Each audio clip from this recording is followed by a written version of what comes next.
Chapter 27. Meadow near Hagrid's hut.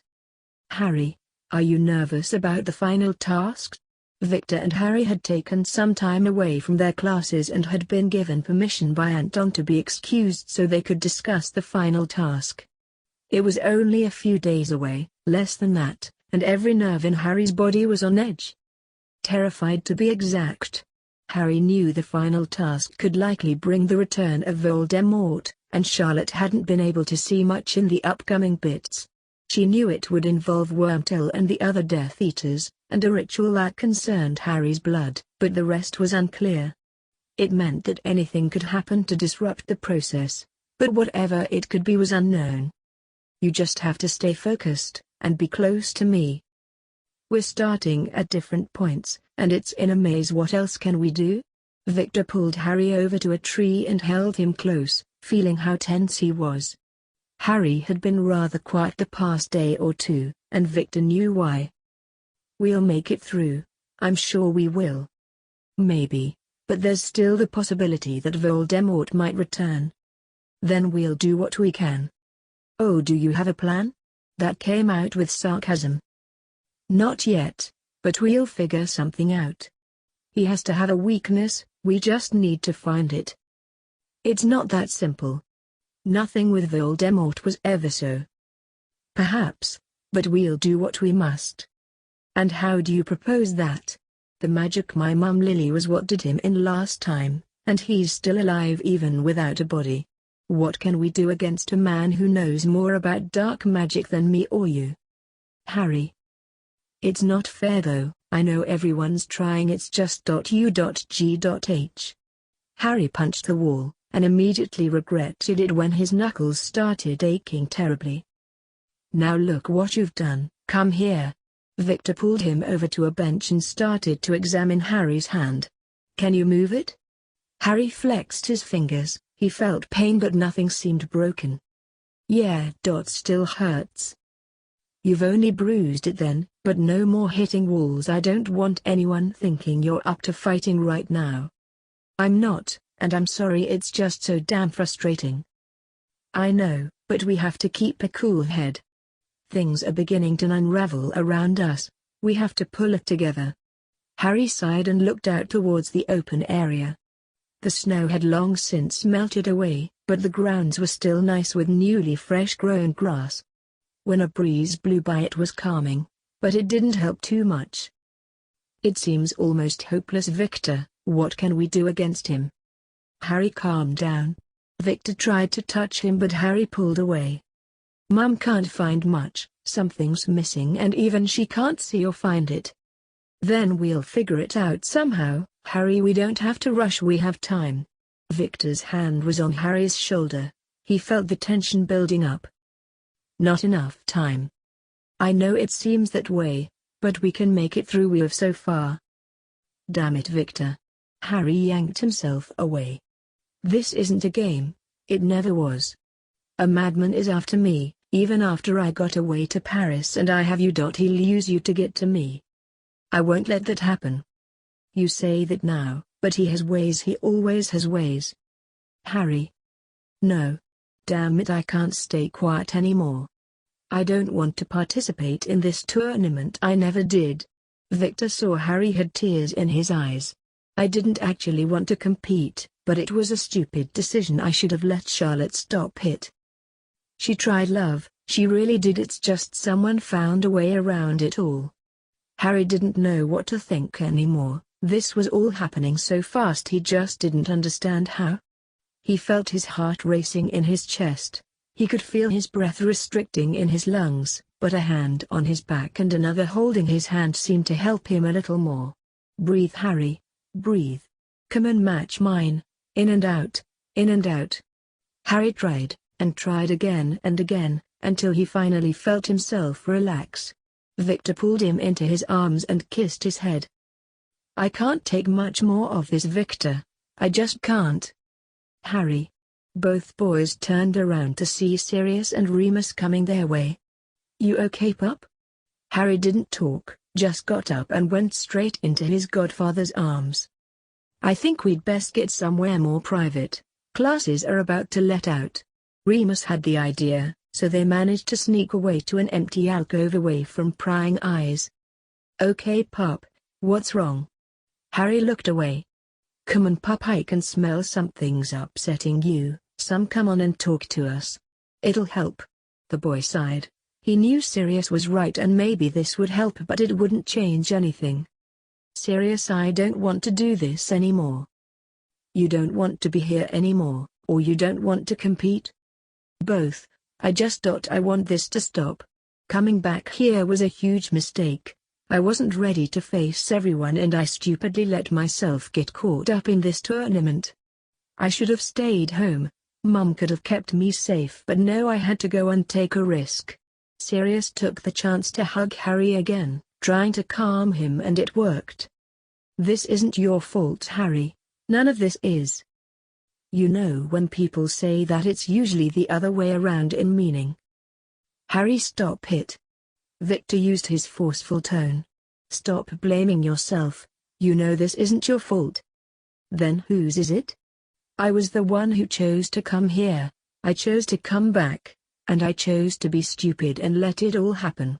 Remus grabbed Harry's arm, gentle but firm. "No, you didn't, Harry. This might have happened whether you were here or not. The Dark Lord, Voldemort, would have found a way to get you involved. You heard Charlotte, he has spies everywhere. This was bound to happen." "But why? Why to me? What did I do to have all this thrown my way?" "You know, some answers never come, but whatever does, we will find it." "But we can't find anything. Damn it, why is it always me? Why? First my parents, then my godfather, my relatives, my attempted suicide. Why is it always so complicated?" Harry felt the tears falling, and he felt a strong set of arms wrap around and hold him close. The embrace muffled his sobs, and a hand stroking his hair made his nerves relax. He stayed like that for several minutes before finally pulling away, and this time he felt Victor come up behind him. "Pup, how long have you been feeling like this?" Sirius was concerned greatly. He didn't realize how much Harry was being affected by everything. Okay, he assumed, but damn, the kid was stubborn like his father, and his mother. "A while." Harry had been stressed out more with the tasks coming around, but he didn't want to bother anyone with his problems. Not now, at least. "Why didn't you say something? To us? To Victor? Your friends? Charlotte? You've all got enough to worry about." "I didn't want to add fuel to the fire. Harry. You know you can come to us about anything. We're your family, we love you, and we'll do anything for you." Harry pulled away from his godfather. "I know, but this is so frustrating. I should have stopped it when the chance came." "Harry, you couldn't have known all of this would happen. Yeah, you made a mistake, but the best you can do right now is let us help. We love you." Harry knew they were right, but this didn't make it easier for him. How could he have been so stupid? Why did he let this happen? I know. I know you guys love me, I love you all too, but can I be alone for a bit? I need to think." The men all nodded, though Victor was hesitant to leave. He kissed Harry's head and left with Sirius and Remus, promising to meet him later. Harry knew they were only trying to help, and he knew he couldn't just do this on his own. So for now he would clear his head, and then later on meet with Victor and his friends to practice some dueling before the final task. Charlotte's private quarters.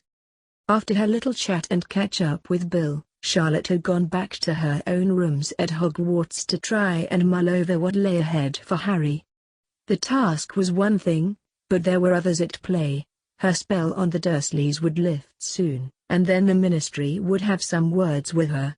Technically she did kidnap Harry, but the adoption was entirely legal. Things in the magical world weren't the same in the Mole. Since Harry had pretty much consented on his own to be her son, there would be no way of overturning it, and if it was, Sirius would get him. Either way, those awful moths wouldn't get Harry again, and Dumbledore wouldn't be able to do anything. Charlotte had been asked by Ignatius to watch over Harry until the time was right, and now she had him under the family protection. The issues with the Weasleys would be rocky for a while, but at least Harry would be with those he truly cared for. Snape though, well, he wasn't going to be close to Harry for some time. Knock knock knock. Oh, what now? Charlotte put her book down and opened her door, revealing said potion's master. Professor, care to enlighten me on this? Visit? I would assume you knew I was coming. She gave him a look. Forgive me, might I come in? I wish to speak with you on certain matters. He motioned to his right arm, so she let him inside and put up a silencing ward around the room. I can sense it's getting stronger, am I correct to assume it's darkened more? He pulled up his sleeve, and there it was. The tattoo moved and gave a dark aura. It made Charlotte shudder. I haven't received word of anything, only that I assume he's close to retaining his power. Your visions, what have you seen? And why should I tell you? Don't start with because Harry's your son. That is only part of the reason, but the other is that if anything goes amiss you'll need assistance. You mean to tell Dumbledore? No need. She paused. Anton has already contacted some friends. They know the location, and they are better professionals. You are going as well? I will. I made the mistake of letting this happen, and I intend to fix that. I don't know how the Dark Lord keeps himself alive, but I know if we play the cards right his reign will end. How is it you care for him, for my son? When you have barely known him his whole life. I care because I have known, for most of my own life. I've been watching over him for years, and the events unfolded sooner than expected, but I will protect and love him. He will have trials ahead, but he will live his life as he sees fit. And will he be happy? Charlotte didn't answer, she turned away and sat in her chair. I know I have wronged him, and I am angry that a man I've hated since my youth would have raised him should he have lived. Your own crimes will catch up to you one day, Snape. Charlotte's eyes turned hard.